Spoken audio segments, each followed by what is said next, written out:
অনেক মহিলারা বলে সকালে ঘর ঝাড়ু দেওয়া ছাড়া ও রাত্রে ঘর থেকে কাউকে কিছু দেওয়া যাবে না।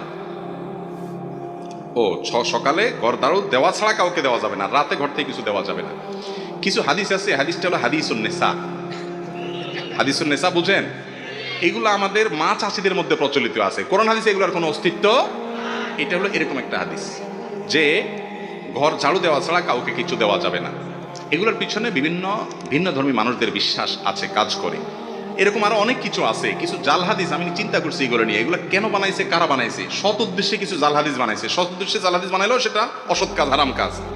যেমন রাতে নখ কাটলে কি হয়, রাতে নখ কাটলে ওই যে নখকুনি হয়, বাচ্চা বলছে দেখছেন, এটা হয় সেটা হয়, দেখছেন মুখস্থ এদের। আচ্ছা, রাতে নখ কাটলে কোরআন হাদিসে কোথাও নিষেধ নাই, আপনি রাতে কাটেন দিনে কাটেন। এটা আমার মনে হয় কোনো সময় মুরব্বীরা চিন্তা করছে, পোলাপান রাতে নখ কাটতে গেলে অন্ধকারের মধ্যে, তখন হারিকানে মেমবাতিতে আপনার চেরাগের আলোতে কি আর আলো থাকে, কাটতে গেলে আত্মাত কাটতে পারে, এই জন্য হয়তো পোলাপান একটা হাদিস বানাই দিয়েছে আর যে রাতে নখ কাটলে এটা হয়, যাতে দিনে কাটে। বাবা, যেটা তখন হয়তো ঠিক ছিল, আলো ছিল না, ফকফকা আলো, দিনের চাইতে বেশি আলো, কারোর যদি সুবিধা হয় সে কাটবে, কোনো অসুবিধা